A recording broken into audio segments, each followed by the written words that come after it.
What's going on, beautiful people? It's your boy Warren Watches Wrestling back at you with another video. And today we'll be breaking down what I thought was an absolutely terrific episode of Friday Night SmackDown. This SmackDown after SummerSlam is what we're going to call it because the Raw after SummerSlam was great. The NXT after SummerSlam was pretty solid, and the SmackDown after SummerSlam was also great as well, in my opinion. We'll go over everything that happened in the show, break down all the segments, talk about where we think things will go moving forward, what we liked, what we didn't like, everything else that included in this episode. We will talk about it all, break it all down. Let's not waste any more time. Hit the like button, hit the subscribe button, drop a comment. Still looking for that first comment. We did reach our goal of 10 subscribers. We did get it a week late. I kind of wanted it after SummerSlam weekend, but hey, we made it nonetheless. So absolutely happy about that. Thank you for everyone that has hit the subscribe button. I know it's only 10, but hey, you gotta start somewhere, and I appreciate that. So without further ado, let's hop right into it. So to kick the show off, we actually start off with Cody Rhodes music hitting. I was expecting it to be a Kevin Owens or Randy Orton to kick the show off, but we get Cody Rhodes music hits. He comes out to the ring, obviously to a great ovation because we are in the city of Philadelphia. I had to change the gear, put it on. I forgot it was in Philadelphia. Philadelphia, great city. LeBron's here. Can't be any more better than that. What can I say? Talk my ish real quick. Anyway, we're not here to talk about that. We're here to talk about wrestling. But Cody Rhodes comes out to a great ovation. He goes in the ring. He starts talking about why Randy did what he did. He doesn't know if CM Punk was a part of it. So, of course, CM Punk's name was said. So his music hit. He comes out. We kind of all thought we were going to get Randy and Cody to start the show, but that's not what we got. We got CM Punk's music hit. So CM Punk comes out, confronts Cody saying, really, like, do you think that I would have to get Randy Orton? Are you accusing me of not knowing that Randy was going to interfere in the match? You think I had something to do with that? Cody's like, hey, just tell me if you did. So, of course, he's like, no, I didn't have anything to do with that. So he kind of walks away. As he's walking away, CM Punk says the same line to him. I said it in my reaction video. I'm like, what's he going to say? Say when? He's like, hey, Cody, just say when for a rematch, pretty much. And then we get Kevin Owens music hits. KO the returns, what his shirt says. Kevin Owens music hits. He kind of walks out. Cody hands him the microphone, walks in the ring, and it was showtime. It was time to have CM Punk and Kevin Owens. Two people that can cut absolutely great promos against each other. I was looking forward to it. These two come out, they get close face to face to each other. I was really, really hoping that this did not turn into a brawl because I wanted to see the verbal battle that they have, not a physical battle at this point. I do want to see them actually have promo offs. And it did turn into a promo off. We had Kevin Owens starring, kind of calling out Punk, saying, your ego's so high. I do want to thank you because you are the person that I do see that I don't want to become moving forward because you're an ungrateful asshole and things like that. And then CM Punk kind of had a pretty solid rebuttal when he was talking about Kevin Owens, saying, I'm the only reason you're here. Guys like me broke down doors and barriers for you to get here because they called me skinny fat. He goes, you think they were waiting around for you, Kevin Owens? Calling Kevin Owens fat, obviously calling him out for the way he looks. But Punk saying, he got over, so they didn't care about the way you look anymore because of how good he was. So kind of a little bit back and forth. Owens did kind of end the promo like, calling up Punk, calling him like a piece of trash, and he's on this high pedestal and he puts himself up there so high that he actually believes he's the best in the world when he's not, and he thinks he's so much better than everybody. Punk did say a line in this promo where he's like, that's not going to work for me, brother. I am the best in the world. I don't know what little shade there, what it was, if he called him Hogan backstage. I do think these two don't like each other, like real life wise, they don't like each other, which is why this will be a very interesting back and forth between them. And then it ends with Owens saying that to Punk, saying, I just hope I never end up being a piece of trash like you or a piece of shit like you. They push him. Security comes in. Security, as you see, was already out there, which I don't know why they're out there so early when they just were talking. But they came out, broke him up, and that was the end of the first segment. I think it was a great start to the show, and it was a great start to this feud. We kind of set the boundary, like very, very genetic, like very generic kind of promo back and forth. A good promo nonetheless. It wasn't a bad one. It was a solid promo, but I think they take the next step. This one could really, really get going. Then we did get a little fun moment backstage with Sammy, Aldis, and Kevin Owens. Sammy came back to confront Nick Aldis, saying, at this point, you're doing it on purpose. Like, you're screwing me over on purpose. I would have won that match if you didn't include Gunther in it. And then if you didn't include Kevin, Kevin doesn't deserve to be in that match. And then, of course, Kevin's standing right there. So Kevin comes up to Sammy saying, hey, you would have did the same thing if you were in my position. If you got a call saying, hey, come get in this number one contender match, you would have took it. And then they kind of have like a little back and forth, nothing like crazy, but it does kind of end with Sammy saying, call your shot. And Kevin Owens like, I know when I want to face him, I want to face him in Toronto for the World Championship or the WWE Championship. So they're going to have the match in Toronto. I'm not really sure what week that is, but I don't know off the top of my head. But that's where they will be fighting, in Kevin Owens' hometown. And Sammy's like, well, if you need my help, just let me know. Like, I can be out there. I want to see you win. And Kevin Owens like, no, like, I don't need your help. Like, I can win it on my own. So I am assuming this is where Sami Zayn is going to take that extra jump to turn heel, turning on Kevin Owens. I think Sami Zayn's from Canada too, but turning on Kevin Owens in his hometown will send the crowd into frenzy, hopefully helping him turn fully heel. Like I said, a little fun segment. I think that's what we're hinting towards, and then that's what I'm assuming is going to happen there. Then up next, it was another Trick and Baron match, and the fact this match was announced was kind of confusing to me because I'm assuming the only reason Trick lost is because we're going to push him in the main event scene, have him go Money in the Bank. Maybe I think right now he's the favorite to win Money in the Bank because I think they do want to push him to that next level. Him running around with the Money in the Bank could be fun. Him with Yachty running around with it, I can already see they want to, promo that and promote that as much as they can, Trick in the Bank or whatever it might be. But they have a okay match back and forth. He brings the title and the ref throws it out. Trick does hit a trick shot in the match, which Baron grabs the rope to break up the 3 count, and then he rolls out. I don't know why the ref had his back turned and was facing this way, and then Baron smacks Trick with the title and wins. I mean, really not much to talk about here. I do think this was just like pointless match to have. Like, what was the point of having Trick lose in the same exact way again? This doesn't make Baron Corbin look any stronger. It, if anything, makes Trick look weak because he just lost to him twice to the same move with the Furry title that he made. So I think that just is really, really stupid. I thought this match was going to end with interference with Mello getting involved, but no, it was just Baron winning again. So hopefully this is it. Let's just move Trick on. If you don't want him to win it back, don't have him feud anymore with Baron. Just leave them alone, which I do think they will be doing because a little bit later, we did have Baron walking around backstage saying this is his first of many titles. How is he the underdog when he's been here for a cup of coffee and he already has a title on his hands? The first title he's going to win of many. I don't know how true that is. But then we do have Mello come in, attack him, take him out, saying, I'm not done yet. Just talk to Aldis. I got a match next week. The fact is next week kind of worries me that he's going to lose. I don't know what the problem is with Mello, why we don't like Mello, why they won't let Mello get on a PLE match, but they're doing it next week. I'm assuming he's going to get screwed over. Maybe we'll call someone up to screw him over, or maybe it'll be the same exact finish with the title shot that's going to screw Mello over. I just don't see them taking the title off Baron this quickly. I see them at least waiting a little bit longer, maybe at the next PLE, maybe at a Saturday night's main event to pull the trigger there. If they actually want to put Mello on a PLE, that would be great. They probably won't, but I wouldn't be mad if Mello won next week. I just think they're going to build it up a little bit longer than 1-2 weeks of Baron being champion. Then we get Randy Orton's music hits. Of course, a hell of an ovation. They're singing along with them. He comes out to the ring. He gets the microphone. And before he even says a word, we have Cody's music hit. I thought this is how the show was going to start off, but this came on now. We have Cody's music hits. Obviously, he storms down to the ring. He wants to fight. And I kind of like was roll my eyes and was like, ugh, here we go. Like, there's going to brawl. We don't want to brawl. We want a promo between you two. Luckily, Randy rolls out of the ring. They don't like have a brawl, and Cody kind of says to him like, "Hey, like I need explanation. I know you don't answer anybody, but why can't you tell me like why did you do what you do? Like, can you explain to me why you did what you did? I need an explanation."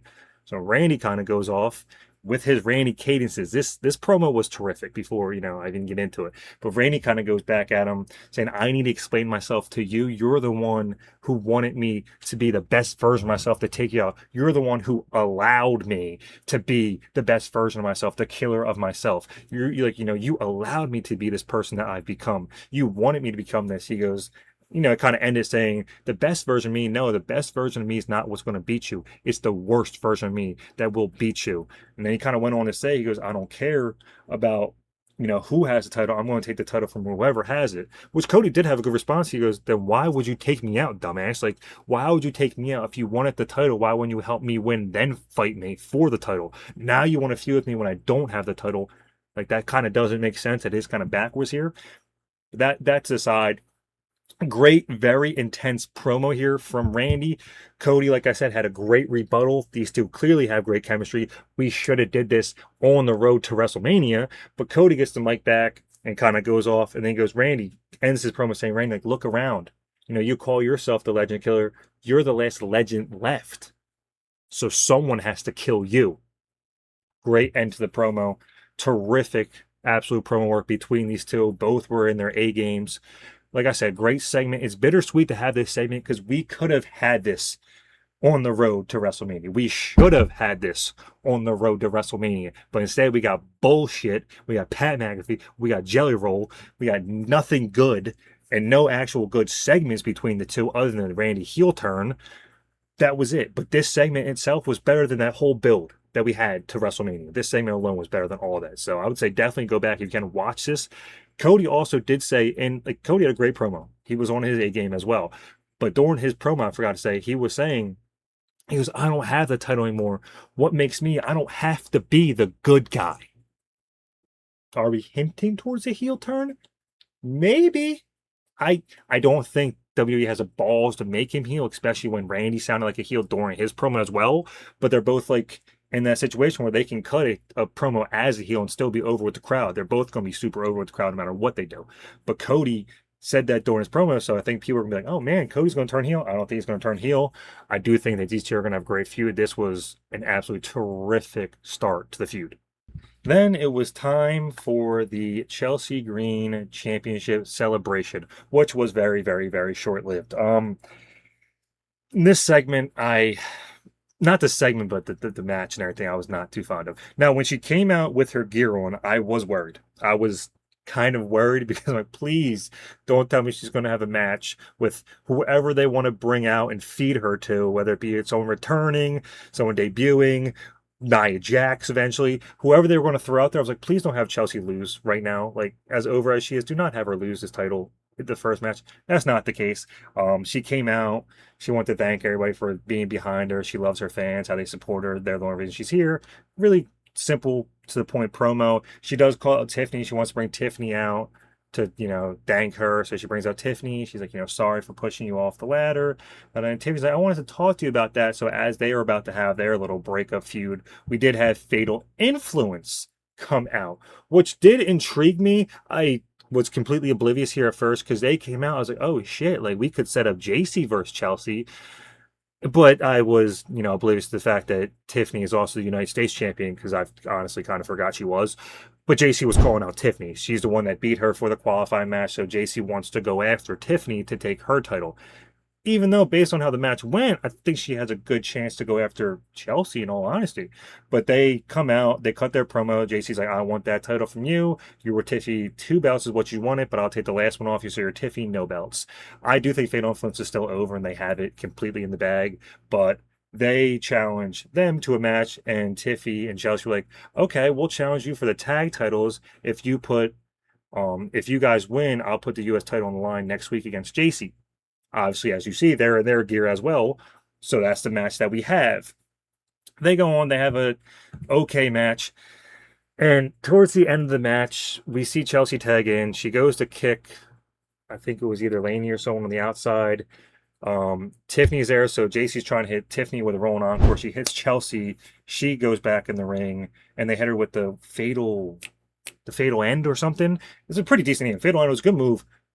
And they pin Chelsea. Like, this is why it annoys me, right? She's your, excuse my language, she's your fucking WWE Women's Champion.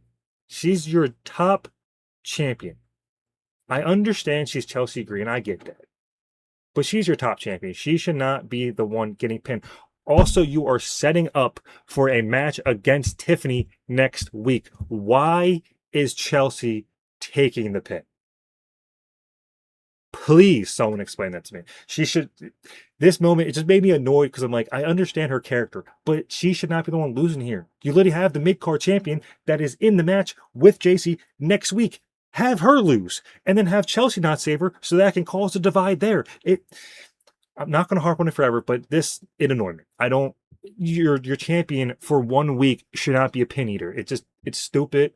They should not be doing that. Obviously, they don't see anything in Chelsea Green still. I'm not mad that Fatal Influence won. They were clearly supposed to win here, but they pinned the wrong person. It was just dumb. But that did set up for a post-match shenanigans where Nia Jax comes out. Now, I did say in the prediction that Lash Legend was going to interrupt Chelsea, and that was going to be her match. But I was saying Chelsea might win that. Obviously, I don't think Chelsea's going to win a match. But I was going to say they could set up that match. Instead, they come out, they take out Chelsea, and Nia holds up the title. So I'm assuming they're going to run a quick Nia versus Chelsea feud. And that is one that I could see Chelsea winning because I don't see them pulling the trigger on Nia again. At least it just wouldn't make sense. She is a reliable champion that they just like to go to when they need a heel to hold the title. But it it's something. I mean, it's not really great to me, but I don't mind Nia. I think her heel work is actually kind of funny. She's kind of comical, but I thought it was gonna be Lash. But I think they want Lash to win, so they gave her Nia. So I do see Chelsea winning that feud moving forward. Where do they have the match? Maybe Saturday night's main event. Maybe they'll just do it on an episode of SmackDown. But yeah, this segment did not do it for me at all. Then we got a talking point that I don't think most people will even touch on, but I enjoyed this promo from Damian Priest. It was Damian Priest was backstage talking to Kathy, I believe it was, talking about, they faced the War Raiders. Now they have a match with MFT or whatever. He's like, it's the same thing on repeat. It's we beat MFT for the titles, they jumped us. We beat them again, they jumped us. Now we have to beat them for another title match and they just jump us. He goes, yes, they have Haku now. Is that supposed to make them more scary? Like, is he the one fighting? And I thought Damien actually was a really solid promo here. Like, he goes, people forget that we've been champions for like as long as we have. I'm a former world heavyweight champion. Said I was actually impressed by his promo here. I like Damian Priest. I think he was on my list of honorable mentions for favorite male wrestlers. I like Damian. I think he cut a really good promo here. Obviously, the War Raiders come in saying, "Oh, now you're all mad. We want to take your titles again." They're still on that aspect of it, and then we get R-Truth coming in, and he tells the War Raiders that they're in a match versus the Wepa Up or whatever their name is and MFT in a three-way tag match just for the SmackDown titles. So it's not, combining the titles together, unification match. It's just for the SmackDown championships. I do kind of think that this might be where they lose the titles because it is set for next week with MFT getting Haku and now running him in their group. I do see Damien and R-Truth losing this match. I think MFT is going to win. I think next week of SmackDown could actually be a big week of SmackDown with all the title matches that are taking place. I mean, we have 3 title matches taking place, but with the War Raiders, I don't see them unifying the titles. Honestly, I just don't. I can see the tag titles getting thrown on MFT. It looks like we're starting to build them back up now without Solo, with Haku. Damien, towards the end of his promo, did kind of sound heelish, towards R-Truth. So maybe we might be turning Damien back heel, which is not a bad idea. I think he does play a better heel. And all the main eventers right now are baby faces. So if he did actually want to have a title run or a quick title program with CM Punk or whoever it might be, we could absolutely do that. I would be down for that and throw him on that next, take the title off these two. R-Truth is R-Truth. He's not going anywhere. He was actually Damien did bring him up as I have Ron Killings. They have Haku, but I have Ron Killings. So it looked like it was more of a serious side, but it wasn't.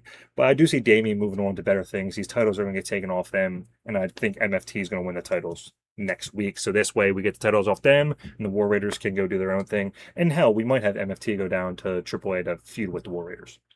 Now, for the actual championship match next week, Tiffy versus JC, I do kind of see JC winning this. I see them pulling the trigger right now because this could set up your feud of Tiffy versus Chelsea down the line. If they really do want to break them up right now, which it looks like that's what Tiffany wanted to do anyway, they could do that right here with Chelsea trying to come out to help, but it actually ends up costing Tiffany. Would be a very simple, easy way to take the title off of Tiffany, put it on JC where it probably should belong. If you want Tiffany to be in the main event, take the mid-card title off of her, because she's obviously not defending it. So just take it off or put her on someone that you can build the faction that you are building towards.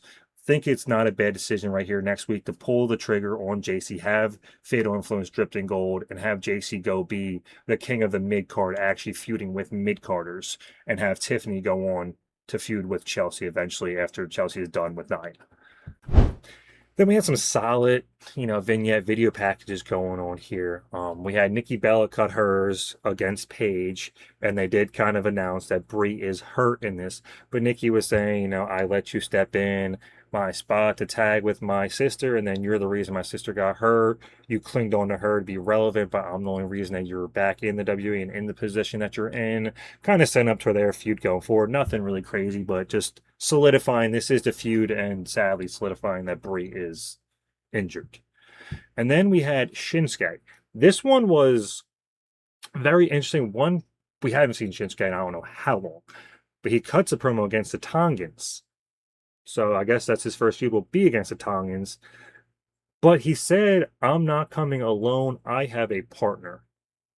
That's intriguing. I have no idea who his partner will be. It's very much up in the air. I can't wait to see what people conspiracies are or who it's going to be. It might be, I'm going to say his name wrong, Naruto from NXT. He might be getting caught up. He just lost his feud to Tony D'Angelo. They might be calling him up. But I know they like to keep couples together, and I think he's married to Io Sky. But he's the only one that I could see maybe teaming with Shinsuke. Other than that, I'm not sure who Shinsuke is going to call to be on his team, but I am intrigued by it, which is the most I can say. So that is nice that I'm intrigued by something Shinsuke is doing, and the fact that Shinsuke is actually on TV is a good, pleasant surprise. So I liked it. Then we had another backstage segment with Johnny, Candice, and Sammy. Sammy was going off on Johnny saying, how can you just sit there and let people like that talk like us, that jackass CM Punk? CM Punk is not that. He talks all this and that. And then Candice like, he's behind you. So CM Punk's like, hey, at least Kevin Owens will say it to my face. Like, why don't you? And Sammy's like, I don't have a problem saying it to your face. You are a fraud. Said it right to him. And then CM Punk's kind of just went back at them saying, oh, like, why, like, I can beat you again whenever you want to fight again. Like, I'll beat you again. It seems like I would knock you out right here, but I have a broken wrist, which, if that's true, that really does suck. I don't know, like, I don't know when he broke his wrist, but if he did, that does suck that did happen to him. But, nonetheless, it happened. And then he says, I'd rather give, Johnny a title shot before I give you another title shot. I'd rather give Candice a title shot before I give you one. I it's been long enough. Like I'm over the point of Johnny laying here like planking and Candice just standing up next to him. Candice should be going after the US title. She's perfect for the mid card title. She's actually good in the ring. Her promo work's not bad at all. She should be doing her own thing for the US title. And Johnny should be in the mid card as well. At this point, they should just both just go to AEW. I know people hate to say it, but like they just should. They're being underused. At least they're on TV. Like they're more segments with main events than they ever have been in the past. But I'm ready for this to move on. If this leads off to a one-off match with Johnny going after a world title, sure, I'll take it. But I just don't see that happen. I'm just ready for them to move on from this and stop doing it every week. Then it was time for the main event, which was Jade Cargill taking on Charlotte Flair. Now, I know these are two big names, but I was kind of confused on why this was main eventing, like over a Randy Cody segment or something like that. Because I was assuming that we're going to get some type of big surprise or return or debut, which we did, spoiler. But these two go out. I know they were talking about with Jay, leave your girls in the back. So the baddies do stay in the back. They go out. They have a okay match. It was some parts of it were very, very sloppy. I think just with how tall and long Charlotte is and how tall Jade is, some of their moves just looked like they didn't connect or go well together. They did have a very, very nice top rope power bomb spot here, a middle rope power bomb spot, which kind of led to that. And then we kind of led to Jade going for a kick. Charlotte takes out her knees, and then Charlotte locks in the figure 8 forelock. And then, of course, we get the baddies come out. So when the baddies came out to interfere, I was kind of like, well, this is where we're going to get Bliss back. This is where Alexa Bliss is going to come out, maybe take out the baddies. My mind being as stupid I completely forgot that Alexa Bliss is still hurt. But Bliss does make her return. She's back in her kind of Wyatt, attire. And as you can kind of see in this picture, better in the next picture, she has Lily with her. So clearly we have the supernatural, I want to say, or we're just going to have the Wyatt type of Bliss back because Lily's back with her. And the reason I think we're going to get the spooky supernatural Bliss back is because we had the debut of Tatum freaking Paxley, man. Tatum Paxley's on the main roster. I'm excited for this debut. We'll get into that in a little bit. But Tatum Paxley shows up. She's on the top of the rope, the top pole of the rope. So she flies off the top rope, takes out the baddies, which leads to Charlotte, a little really awkward back and forth. But she hits the sister Abigail, and then she hits a top rope. Oh my lord, the name's not coming to me. Her finisher, the one where she flips over her natural selection. She hits a natural selection off the top rope, which did not look pretty at all. And then she pins Jay. She picks up the win. And the show goes off the air with these three celebrating. They did actually have a moment where they put Tatum in the middle and they're both pointing at Tatum. So I guess she's joining their faction. Like I said, I love this. I love the fact that Tatum got to debut. Tatum got to debut in the main event segment with, Jade Cargill, Bliss, and Charlotte. That gives me hope that they might actually see something with Tatum Paxley. If you didn't watch my other video, Tatum Paxley was on my list of my top 10 favorite wrestlers right now. I had her listed as an NXT star, obviously, but now she's on SmackDown, and I think people are going to be blown away by Tatum. Tatum is terrific, man. She's a great character worker. She can absolutely go in the ring. As you see, she's not afraid to jump off the top rope and do crazy things in the ring. Her promo work is fantastic. I think she was the most main roster ready woman on NXT. She was the most main roster person on NXT, male or female. She was ready for the main roster.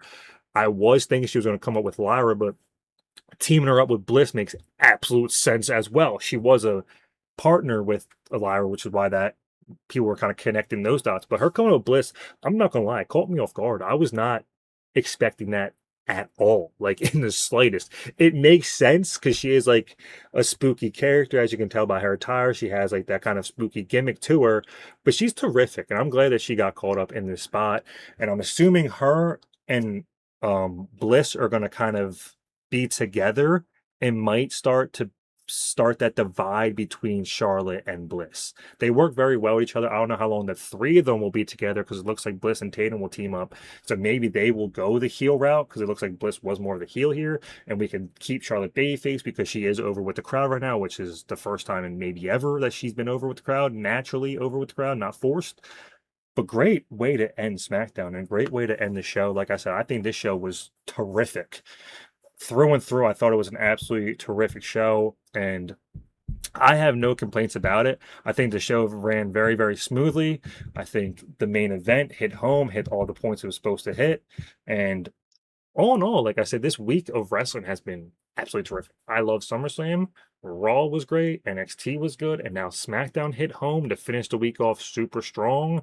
We have a AAA tournament to announce who's going to face Roman Reigns, which is crazy.